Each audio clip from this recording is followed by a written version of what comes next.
For 30 years, I lived and breathed for Ryan. Every decision I made, every sacrifice, every quiet moment of fear or hope, it was all for him. I still remember the day I first held him, swaddled in a blue blanket at the orphanage, his tiny face scrunched like he already knew the world would be hard. He didn't cry, not even when I took him from the nurse. That silence stayed with me for years. I took it as a quiet strength then. Now, I wonder if it was simply the first wall he built. I gave him everything. I left a marriage that was already teetering on the edge because Victor made it clear he wanted a biological child or none at all. I chose Ryan. I gave up tenure at the university, choosing instead to take on multiple part-time jobs so I could be home by the time he walked through the door after school. I wore hand-me-downs and canceled vacations. I worked nights as a proofreader, weekends as a hotel clerk, anything to make sure his tuition was paid, his books were new, and he never felt the sting of lacking. Even when he got older and started treating me with a strange coldness, I made excuses. Teenagers are moody, I told myself. College stress, I reasoned. Marriage pressure, I hoped. I blamed the world before I ever let myself question him. When he married Tessa, I welcomed her with open arms, despite the unease I felt. She came from a wealthy family, elegant, manicured, with a subtle way of looking down her nose, even when she smiled. Still, I tried. I cooked her favorite meals, brought flowers to their first home, wrote handwritten letters welcoming her into the family. She rarely responded. I chalked it up to adjustment. So when I lost my job, I expected. I don't even know. Not celebration, of course. But maybe a quiet dinner, a thank you, a hug. Some recognition that I had spent my life giving them mine. Instead, I stood in their living room, bags under my eyes, paycheck not even cleared from the last freelance gig, and told Ryan the truth. The company had folded. After 15 years, they shut down, just like that. I was scared, but also, in a strange way, relieved. I thought maybe now, finally, I could rest. Maybe now we could have the kind of relationship that wasn't based on me giving and him taking. But he didn't look relieved. He didn't even look concerned.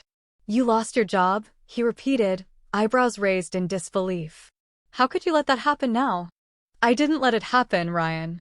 The company closed. It was out of my hands. Well, what are you going to do? His voice had an edge I hadn't heard since he was a child refusing to come home before curfew. Tessa and I are relying on your support right now. My chest tightened. Support? He sighed as if I were dense. Her prenatal vitamins. The crib. The hospital fees. You know how expensive things are right now. I blinked at him, unsure if I had heard him correctly. Ryan. I've worked every year of my life since I was 17. I thought. I hoped I could rest now. He scoffed. You're too young to retire. You still have years ahead. You can find something, maybe one of those online gigs or another part-time job. You can't just stop. That's selfish, Mom. The word hit like a slap. Selfish. I had been many things in my life. Stubborn, perhaps. Overprotective. Naive. But never selfish. He wasn't done. You're becoming a burden. A burden. The room spun for a second. I tried to steady myself with one hand on the edge of their marble kitchen counter. A burden. After 30 years. After every hour worked, every birthday cake baked, every tear wiped, every late-night run for medicine, every school play, every scraped knee, every heartbreak soothed. A burden. Tessa didn't even look up from her phone. She was sitting on the couch, legs crossed, perfectly polished nails tapping against the screen as if nothing significant was happening. I'll figure something out, I said quietly, because I didn't trust myself to say more. I went to the guest room they let me stay in and closed the door gently behind me. I sat on the edge of the bed, the same bed I'd made that morning, and looked down at my hands. They looked older now, veins visible, fingers slightly swollen from years of arthritis beginning to settle in.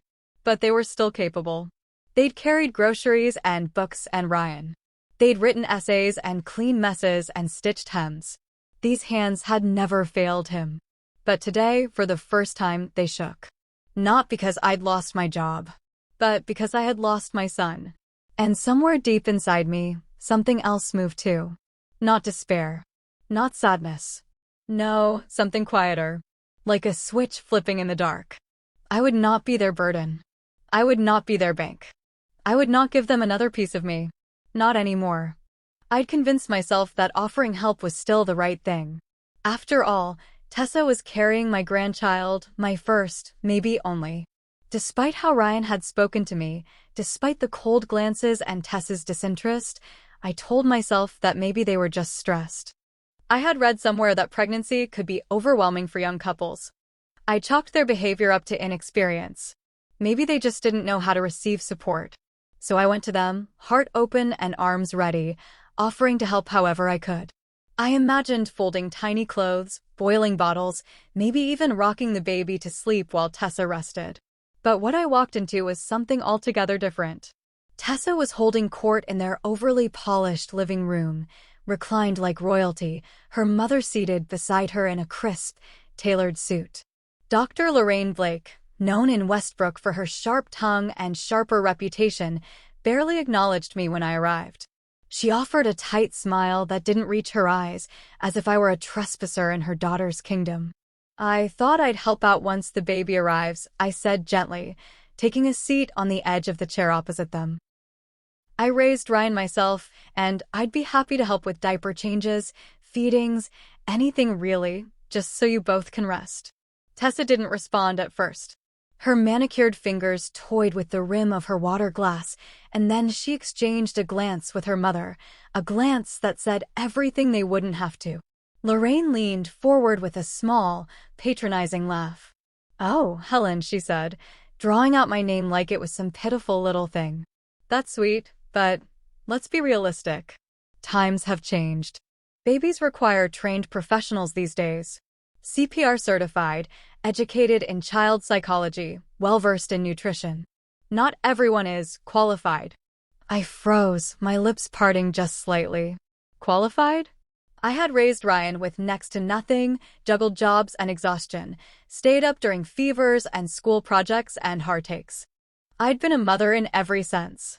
But apparently, motherhood wasn't enough anymore. Not for them. "I'm not asking for a job," I said softly. "I just want to help." Tessa finally chimed in then, her voice light and airy, as if I were asking something absurd. "We've actually been looking into hiring a full-time nanny. From a vetted agency. But it's pricey. If you're not working anymore, maybe that's something you could contribute toward." I blinked. "You want me to pay for a nanny so I don't help?" Ryan walked in then, casual as ever, holding his phone. "It just makes more sense, Mom. You're not getting any younger. And with your back issues." That hurt. My back pain had flared up for years because I never stopped working. Not after surgeries, not after long days standing on my feet. It didn't stop me from lifting Ryan when he had night terrors or carrying groceries up 3 flights of stairs so he had fresh fruit and snacks for lunch. And now it was a liability. Now it was a reason I wasn't even fit to change a diaper. I sat straighter. "Ryan, we need to talk. I'm not going back to work. I told you I lost my job, yes, but I've decided to retire. I've given everything I had. I just need to rest now." He looked at me like I'd spoken in a foreign language. "You can't just stop, Mom. That's not fair to us." Lorraine let out a low chuckle. "Everyone wants to retire. The question is, have you earned it?" Earned it. I could feel heat rising up my neck. Still, I stayed calm. "I've earned more than you know." "Then maybe," Tessa said sweetly, "you could look into senior work programs? My friend's grandmother cleans part-time at a retirement home. They pay minimum wage, but it's something. It'd give you purpose." Ryan nodded as if she'd said something profound. "Exactly. You're still living here. You need to contribute." Something broke inside me. Not like a plate crashing or a window shattering, but like a slow, gentle unraveling. A thread pulled loose from a seam. And once it's gone, you know the whole thing will never hold the same way again. "I won't be staying here anymore," I said, standing up. Ryan frowned. "What are you talking about?" "I'm leaving. Tonight. I'm not your housemaid. I'm not your bank. And I'm certainly not going to be guilted into cleaning floors just so you can pretend you respect me. Tessa laughed, amused. You're being dramatic. I met her eyes without blinking. No, I've just finally seen the truth. I turned and walked toward the guest room, packed my suitcase with practiced hands, the same way I had packed Ryan's for college. My movements were slow, but certain. I took only what I needed. A few clothes, my documents, and the last fragments of my dignity. As I closed the front door behind me, no one called out. No one tried to stop me. I realized in that moment that I had stayed far too long where I wasn't wanted, not out of need, but out of hope. Hope that the boy I raised still lived somewhere inside that man. But he didn't. And now I had no intention of being anyone's fool again. I didn't look back. Not once. The wheels of my suitcase clicked softly along the pavement as I walked away from their home. No, that house. It had never felt like mine, not really. I'd only moved in because they insisted after my landlord raised the rent. Your family, Ryan had said. You shouldn't be living alone at your age. But now I understood. I was never meant to rest there. I was meant to serve. The air was colder than I expected for spring. I wrapped my scarf tighter and walked toward the bus stop, not because I didn't have money for a cab, but because I needed time to think. To breathe. To shed the last 30 years of servitude off my shoulders like a heavy winter coat. I was tired, yes, but there was something else bubbling underneath the exhaustion now, something sharp and clear. They thought I was powerless. They thought they could guilt me, control me, bleed me dry. They thought I had nothing. They were wrong. What they didn't know, what no one knew, was that I was left $8 million in Eleanor Whitmore's will. Eleanor, my old employer, my friend, a woman the world dismissed as eccentric, reclusive, even strange, but who saw me in a way no one else ever had. I worked for her as a personal assistant for nearly 15 years, scheduling her appointments, sorting her correspondence, preparing tea for her many charity meetings. Over time, I became more than just staff. I became family. She told me once, in her soft, unassuming way, "You're the only one I trust, Helen. The only one who stayed." When she died, the lawyers called me in. I remember sitting in that mahogany-paneled office, expecting maybe a small gesture, a pearl necklace, perhaps, or a keepsake painting. Instead, they handed me a letter, written in her neat cursive and a legal document. To Helen Moore, it read, "I leave the entirety of my estate not already allocated to charity." She gave me time, dignity, and care without ever asking for anything in return. This is my way of giving something back. $8 million. I remember staring at the numbers as if they'd rearranged themselves into something more believable. I didn't tell anyone. Not even Ryan. Especially not Ryan. Not because I was being secretive, but because I wanted to be sure it didn't change me, or how people saw me. And truthfully, part of me already knew what Ryan might become if he knew I had money. So I kept working. Quietly. I paid taxes, followed Eleanor's instructions, funded a few scholarships in her name, and lived simply. But after what happened today, after the mockery, the dismissal, the degradation, I knew the time for silence was over. I checked into a modest hotel near downtown Westbrook City that night. The clerk barely looked up as she handed me the keycard, not knowing who I was or how much I could afford. I liked that. Anonymity. Clean sheets, neutral decor, no expectations. I ordered a hot tea and sat on the edge of the bed, staring out at the glow of the city lights. My mind was still spinning, but I knew one thing with certainty. I was done being everyone else's backbone. I was going to be my own now. I opened my old planner, flipped through its worn pages filled with grocery lists, dentist appointments, and reminders for Ryan's events that no one ever thanked me for. I found a blank page, tore it out, and started a new list. One word at the top: plan. 1. Secure financial accounts under a new name. 2. Hire an attorney, trusted, discreet. 3. Find a place to live, somewhere no one knows me. 4. Rebuild. Not from nothing, from everything. I thought of Ryan and Tessa, sitting in that house, confident they'd scared me into compliance. I wondered what they'd say when they realized I was gone. Not just for the night, not in a huff, but gone in every sense. No more bank transfers. No more help with bills. No more silent tolerance. Let them hire their nanny. Let them find someone else to manipulate. I smiled, not cruelly, but with something close to relief. The kind that comes when you finally wake up from a nightmare that lasted far too long. Before going to bed, I opened the small velvet pouch I kept tucked in my purse. Inside was the locket Eleanor had given me on my last birthday before she passed. It held a picture of her and me, laughing during one of our garden lunches. I held it to my chest and whispered, "Thank you," because she had given me more than money. She'd given me the means to choose. And I was finally ready to choose myself. I woke up in that hotel room feeling weightless. For the first time in what felt like years, my shoulders didn't ache from invisible burdens. I didn't have to tiptoe around someone's moods, worry about a grocery list, or brace myself for a passive-aggressive comment. I showered slowly, savoring the warmth of the water, letting it rinse away decades of fatigue. There was a stillness in my body I hadn't felt in so long, like a woman no longer standing at the edge of obligation. After breakfast, I began house hunting. It felt strange, liberating even, to search not for necessity but for comfort. I didn't have to calculate square footage by rent or proximity to Ryan's home or how many stairs I could handle with my aching knees. I could choose beauty. I could choose stillness. I could choose luxury if I wanted to, and I did. That's how I found Halcyon Heights. The name itself sounded like poetry. An exclusive villa community tucked into the hills above Westbrook City. Gated, manicured, serene. The kind of place you might see in glossy magazines or real estate flyers at upscale salons. I booked a private viewing and arrived in a cream blouse and my best slacks, makeup light, hair neatly pinned. I didn't dress to impress. I dressed for war. The sales office was a glass and marble masterpiece, cold in design, but warm in its aroma of fresh roses and expensive cologne. I introduced myself to the receptionist, who looked me over as if trying to place me into a category, wealth-adjacent or time-wasting dreamer.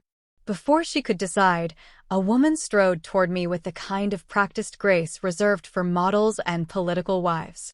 "Camille Blake," she said, extending a manicured hand. "I'll be showing you around." The last name hit me like a cold wind. Blake. Of course. Lorraine's niece. Camille looked just like her aunt, tall, polished, condescending, but younger, sharper, and with a smile as brittle as glass. I kept my expression neutral and let her lead me outside. We toured 2 available villas. Both were exquisite. Hardwood floors imported from Italy, floor-to-ceiling windows, hand-carved mantels, infinity pools that seemed to spill into the sky. I nodded politely, asked the right questions, admired the architecture. Camille, however, grew increasingly dismissive with every step. "These are usually reserved for professionals, doctors, tech executives, you understand." I tilted my head. "Oh, well," she continued, with a little laugh, "they're not really meant for retirees. No offense, of course." I smiled softly. "None taken." She kept talking, clearly assuming I was someone's mother with a small pension and a big dream. "Maintenance fees are quite steep, you know. Not everyone can handle them. And the neighbors are very particular about who moves in. It's a curated community." That was the moment I decided I'd buy 2. Not 1. 2. Not out of spite, but because I could. Because I had the freedom to take up space. To be somewhere I wasn't merely tolerated but present by choice. Camille didn't know me. She didn't know the decades I spent invisible, the years I spent earning every dollar with calloused hands and tired eyes. She saw an old woman with modest clothes and made her judgment. Like Lorraine. Like Ryan. Like Tessa. All cut from the same smug cloth. Back in the office, Camille offered me a tight smile. "I can give you a brochure if you'd like to think about it."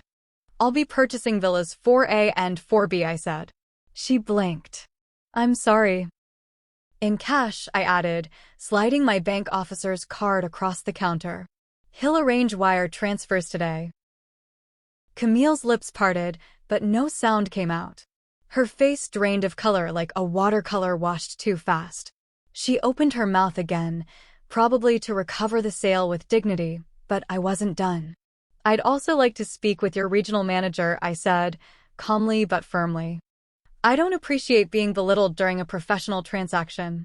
The commentary on my age and finances was inappropriate and discriminatory.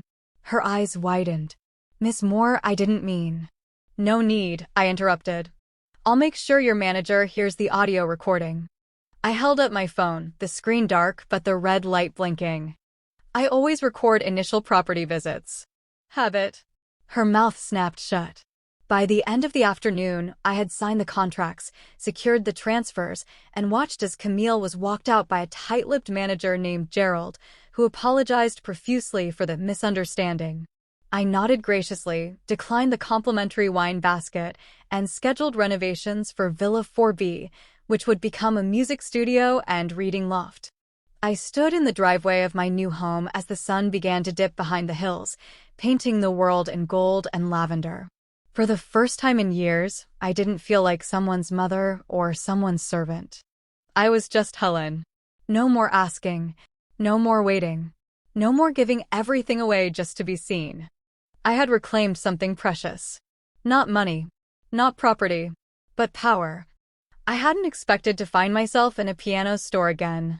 It had been years, decades, really, since my fingers last danced across ivory keys. Life had swept me up in its storms, burying my music under bills, jobs, meals, and raising Ryan. But now that the dust had finally settled, something within me stirred. A craving for beauty, for grace. For something that was mine. I chose Aria & Sons, the most renowned piano store in Westbrook. The kind of place where composers and collectors whispered about custom Steinways and Bosendorfers as if speaking of gods. The moment I stepped inside, the scent of polished wood and old elegance wrapped around me. Grand pianos gleamed like black lakes in the warm lighting, each one holding its breath, waiting to be touched. A young man in a blazer greeted me with a rehearsed smile that faltered the moment he looked me over. "Are you looking for someone?" he asked. "I'm looking for a piano," I said calmly. He blinked, clearly taken off guard. "We, do private appointments for serious buyers. Do you play?" "Not professionally," I replied, "but long enough to know what I'm looking for." Before he could say more, a burst of laughter erupted from across the room.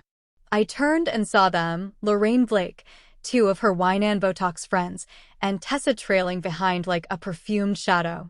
My stomach tightened, but I didn't let it show. Of course they were here. Of course. Lorraine spotted me first, and her smirk was instantaneous. Well, Helen Moore," she called out. "Didn't expect to see you in a place like this." Tessa snickered behind her hand. "Looking for a music box, maybe?" I straightened my spine. "Actually, I'm here to purchase a grand." One of Lorraine's friends, the one with overly stretched cheeks, let out a snort. "A grand? Here? Darling, these are collector instruments.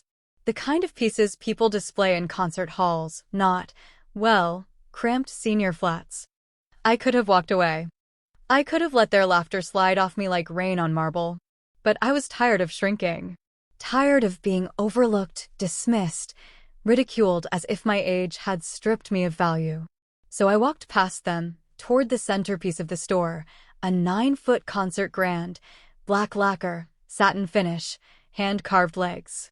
It sat like a crown jewel beneath the spotlight. The nameplate read, Nocturne Series, D minor. My heart leapt. "May I?" I asked the stunned attendant. He nodded, still trying to reconcile my modest clothing with the confidence in my voice. I sat at the bench, inhaled slowly, and pressed the first key. The note rang out, low and resonant. I shifted my hands, and the melody began. Chopin's Nocturne in D minor, haunting, gentle, and aching with the weight of a life fully lived. My fingers remembered more than I thought they would. Each note opened a door long sealed shut. I didn't just play the music, I poured myself into it. Every late night I'd worked, every tear I hadn't let fall, every rejection, every small triumph, woven into that melody. The room went quiet. The laughter faded. When I finished, I let my hands rest on the keys. Silence followed, not awkward, but reverent. Even Lorraine said nothing. She looked as if she'd swallowed a bitter seed. The attendant cleared his throat. That was extraordinary. I'll take it, I said, rising. How much? He hesitated. It's listed at $150,000. I nodded. I'll pay in full. Wire transfer today. More silence. Tess's mouth hung open. Lorraine actually blinked. I assume you'll include delivery? I asked. Of course, the attendant stammered. We'll make it a priority. I handed him my banker's card. Contact Mr. Delgado. He'll arrange the transfer and security clearance. Behind me, Lorraine muttered, where the hell is she getting this money?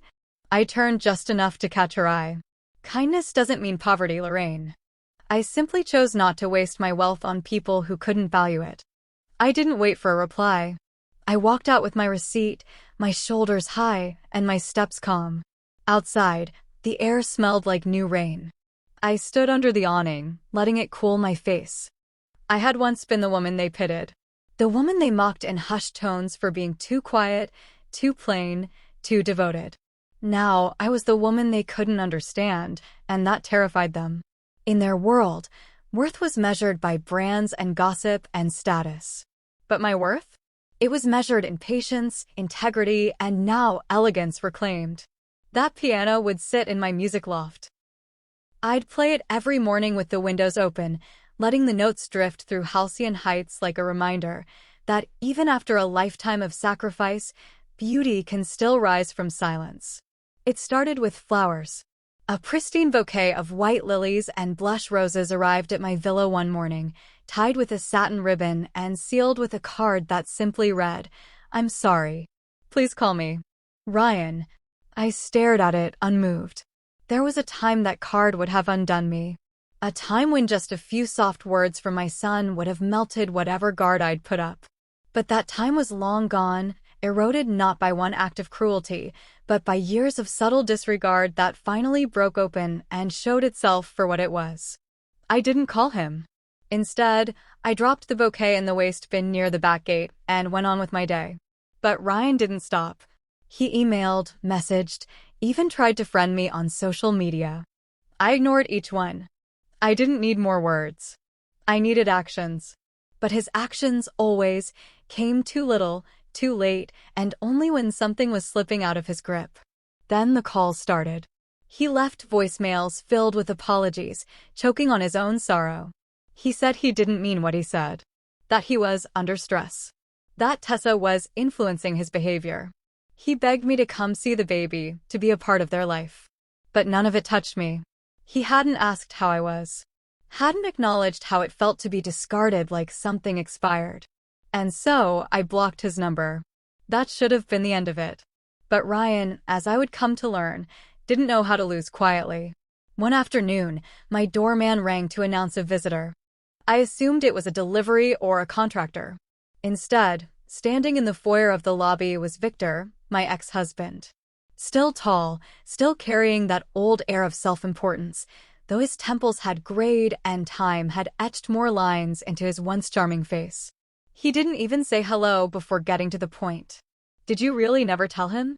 I blinked. Tell who what? Ryan, he said, as if it should have been obvious. That I'm not his biological father. The words clanged inside my chest like a dropped bell. I felt suddenly exposed, standing in this beautiful building I owned, surrounded by security and silence, and yet, somehow, completely vulnerable. I didn't think it mattered, I said slowly. You raised him until he was a teenager. He called you dad. Victor laughed bitterly. Until I realized I was just a prop in your story. You chose him over me. I chose a child over your ultimatums, I snapped, the edge in my voice rising. You wanted me to give him back like he was a bad piece of furniture. I refused. You walked. And now he's come crawling to me, Victor muttered, looking for answers. I told him the truth. I exhaled sharply, pressing my fingers to my temple. I had never planned to keep it a secret forever. I just didn't know how to tell Ryan that he had been left at a church doorstep. That there was no trail to follow, no name, no medical history. I'd thought love would be enough. Apparently, I was wrong again. That evening, Ryan's silence finally returned, but not in peace. I received no more messages, no more calls.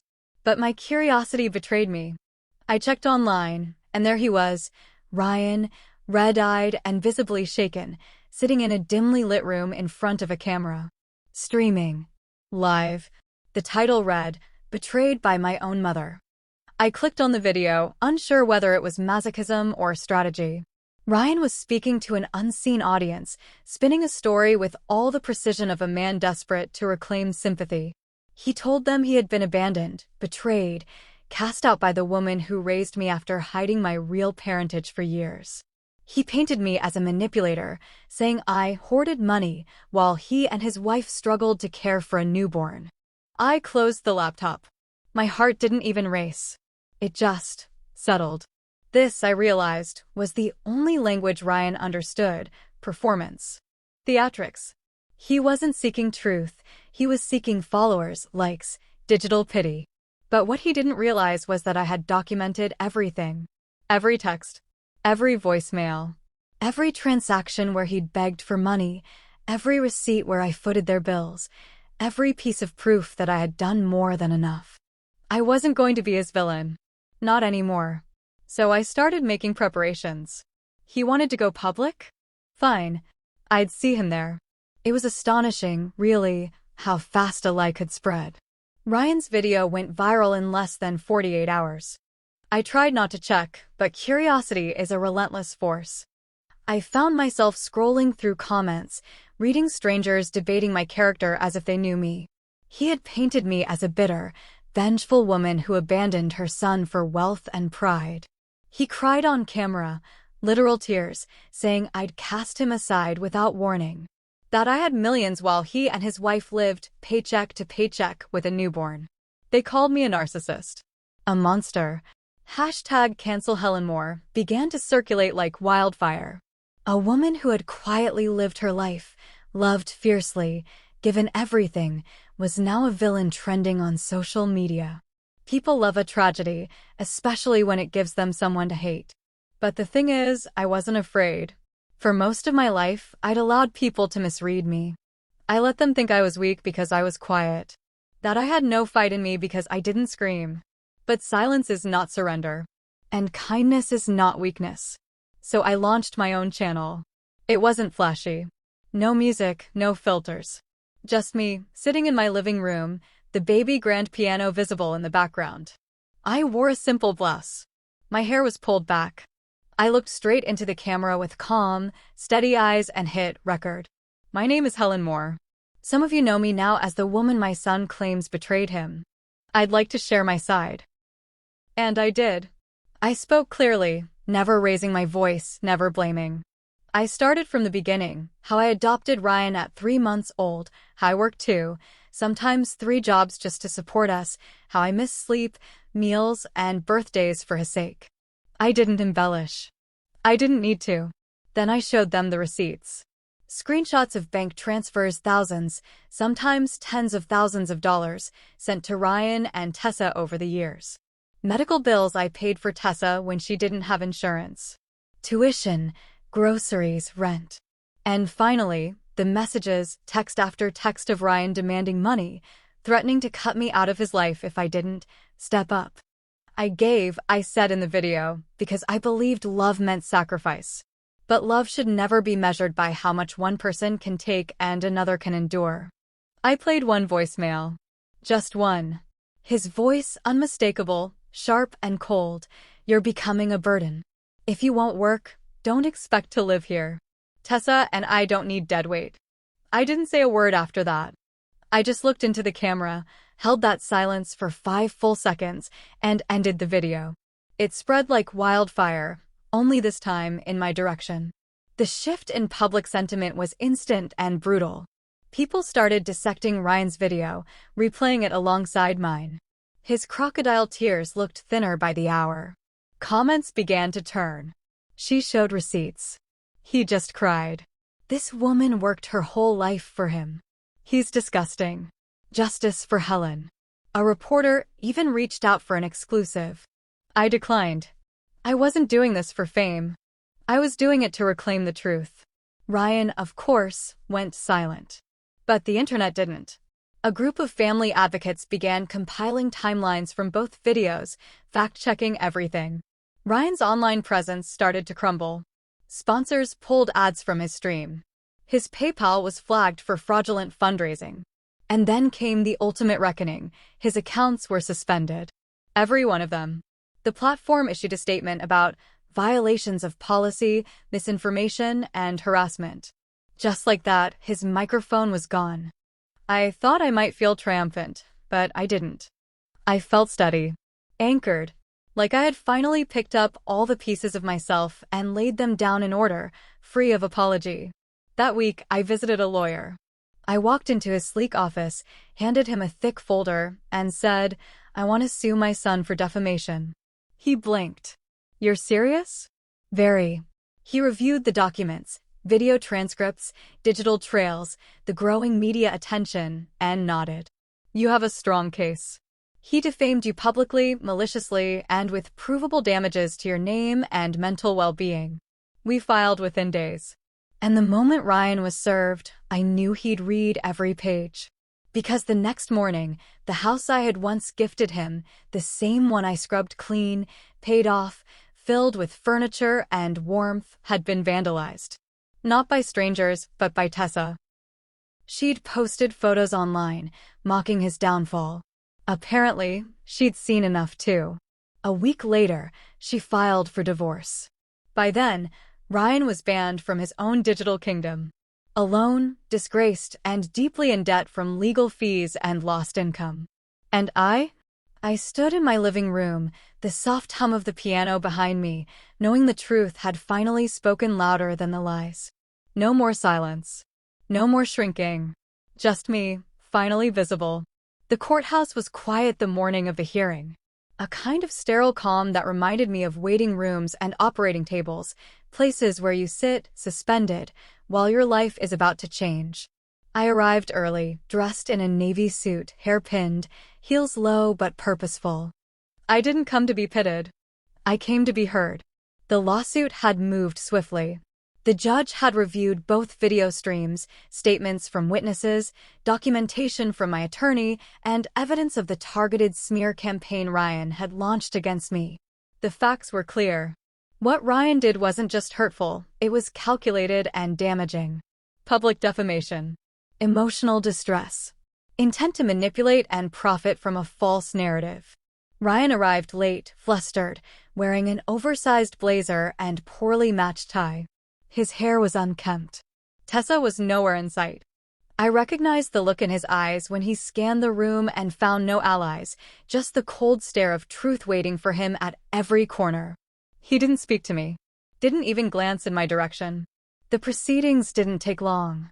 My attorney laid out the timeline, the years of financial support, the abrupt dismissal, the online accusations, the fallout.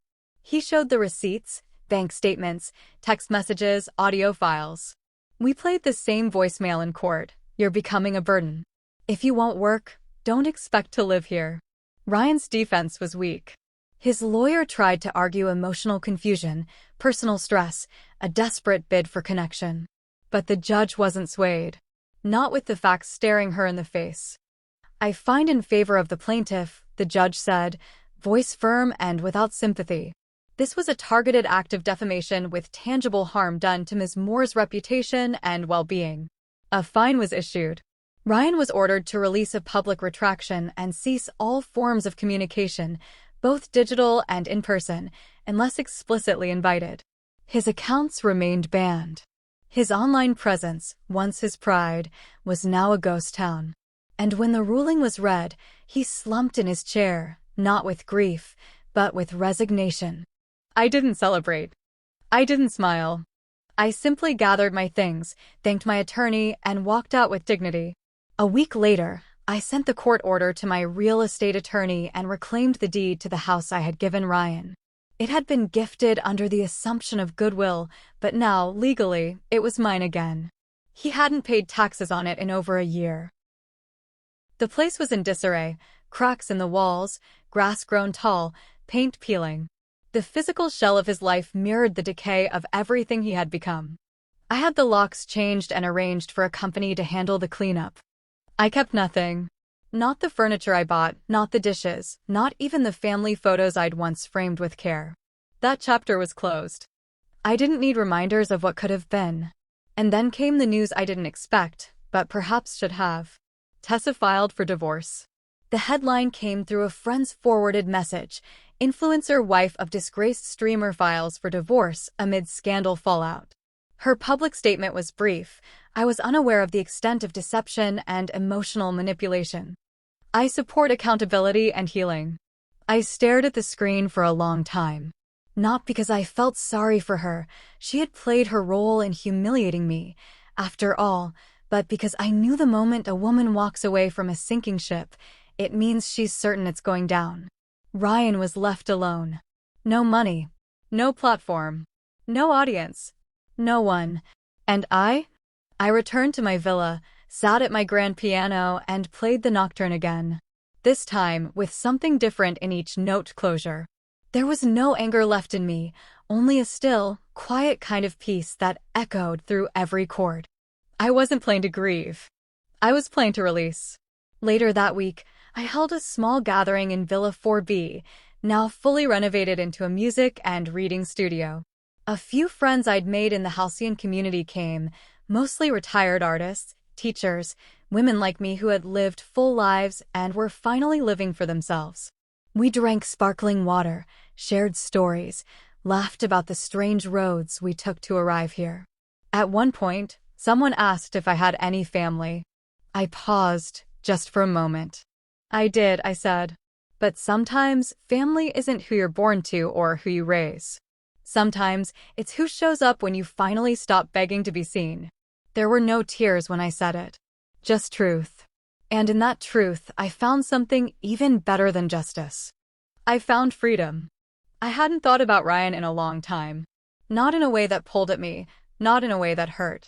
He had faded into the background of my life like an old photograph placed too long in the sun, edges curling, color washed out. I had built something new since then. A new routine, new community, new joy. The anger that once burned through my veins had cooled to ash, and I no longer carried his name like a wound. But then, one autumn morning, I received a letter. Not a message, not an email. A letter, stamped and creased, forwarded through my attorney. The return address was in Canada. I almost didn't open it. Curiosity is cruel that way.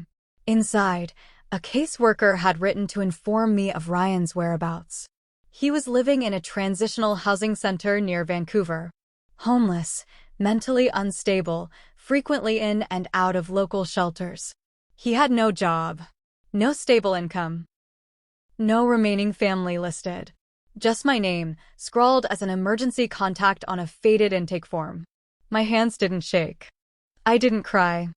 I just sat there at my kitchen table, tracing the edges of the paper like I needed to be sure it was real. For a moment, I thought of him as a baby. How his little fingers curled around mine when I fed him. How he used to wait at the window when I got home from work, jumping and waving, shouting, "Mama," before I even opened the door. That little boy, the one I sang to, bathed, protected, he had existed. He had been real. But so had the man he became. The one who told me I was a burden. The one who called me selfish for wanting rest after a lifetime of giving. The one who humiliated me, mocked me, turned the world against me with a single live stream full of lies. The one who only reached out to me when his needs outweighed his shame. I folded the letter neatly and placed it back in the envelope. Not out of denial. Out of finality. I didn't need revenge. Life had a way of balancing scales more perfectly than I ever could. There was a time I would have dropped everything to fly to him, to fix it, to make sure he was safe, even after everything. But that woman was gone. She'd been left behind on the doorstep of that house the night they told her to earn her keep. I walked out into the garden. The air was crisp, the leaves just beginning to turn gold and amber. A soft wind moved through the trees, stirring the chimes near the patio.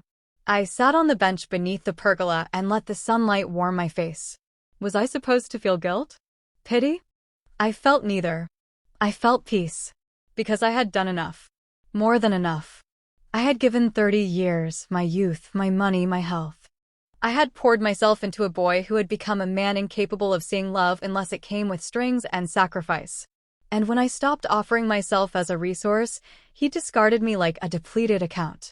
That wasn't love. That was use.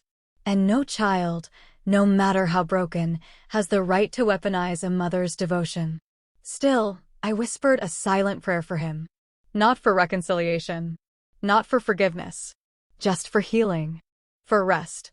For whatever quiet corner of the world might one day offer him grace. I didn't respond to the letter. There was nothing more to say. Weeks passed. The season changed. I watched as the vines outside turned scarlet and bronze, as the last blooms of my garden faded into sleep. I hosted poetry readings in the studio, played piano every morning with a cup of jasmine tea nearby. I was learning to paint, nothing extraordinary, but enough to remind me that creation could come from destruction. That something new could always be born, even after something had ended. One evening, a neighbor dropped by with apple tart and stories from her youth. We sat by the fire, talking about lost loves, old regrets, second chances. When she asked if I had any children, I didn't hesitate. I had a son, I said. She nodded, as if she heard more in my voice than the words alone. Did you raise him? I did, I said quietly. With everything I had. And do you miss him? I looked into the fire, the flame soft and steady. I don't miss who he became, but I remember who he was. And I think that's enough. Later that night, I wrote in my journal, something I'd taken to doing when sleep wouldn't come. Kindness without boundaries becomes self-erasure. I didn't lose a son. I found myself. And finally, I closed the chapter. I sold the villas one quiet morning in spring. No fuss, no announcement. Just a well-dressed broker who met me in the sunroom, smiled kindly, and said, "You could name your price." And I did. Not because I needed the money, but because it was time. Those villas had served their purpose. They were the walls that held me while I stitched myself back together. But I was whole now. And I no longer needed a fortress. I needed freedom. I moved to Silver Lake Grove 3 weeks later. It wasn't glamorous. There were no marble foyers or panoramic city views. But the lake was still and clear, and the streets curved gently through weeping willows and cottage gardens. People smiled when they passed each other, not because they were networking, but because kindness had not been beaten out of them here. It reminded me of something I'd forgotten I needed: quiet joy. My new home was a modest craftsman with white shutters, soft blue siding, and a porch swing that creaked in the most comforting way. I unpacked slowly, carefully, letting each item find its place in a life I finally called my own. No more guest rooms in someone else's house. No more shrinking into corners or calculating how to stay useful. This was mine. In the mornings, I played piano. The nocturne, yes, but also new pieces. Light-hearted ones. Some I even composed myself, letting my fingers follow instinct rather than memory. I painted in the afternoons, small canvases at first.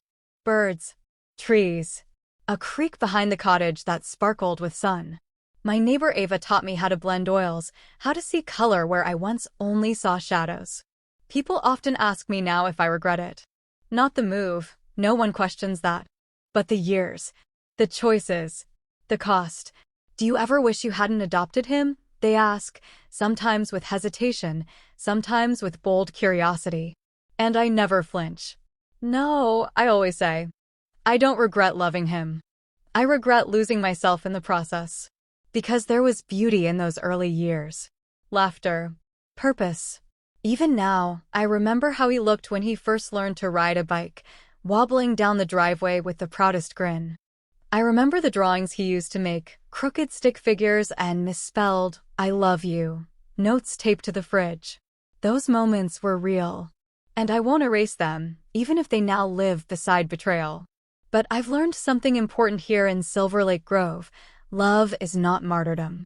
Sacrifice should never be the price of your identity. And more than that, I've learned how to be alone without being lonely. I joined the town's music circle. Once a week, we gather at the Lakeside Chapel, a small group of pianists, violinists, and cellists. We play for each other, never for applause. Just for the sound of strings and keys echoing against wood and water. No one asks where I came from. They just listen. I walk each evening around the lake. The wind lifts the edge of my coat, and the ducks trail quietly in the water. I sometimes bring seeds to scatter, and the geese honk in delight. My phone stays mostly off now. The only calls I take are from friends I've chosen, people who don't need anything from me but conversation. It's strange, after a lifetime of doing, to simply exist without urgency. But it's glorious, too.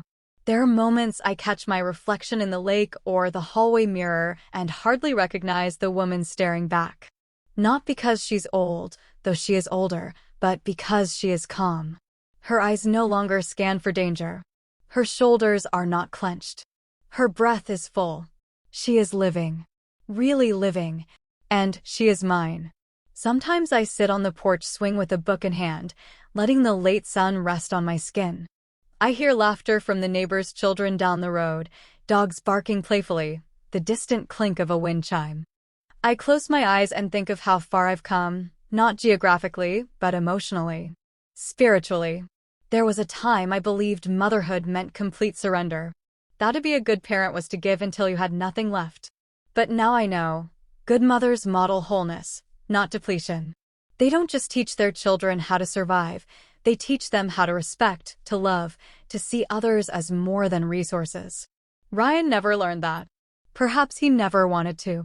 But I have stopped mourning what could have been. I've stopped wondering if I failed, or if he did. Some questions do not deserve answers. And still, when I sit with my tea and the sky turns lavender, I whisper thank you. Not to him. To myself. For surviving. For choosing peace. For finally living a life not built for someone else, but grown, carefully and fully for me.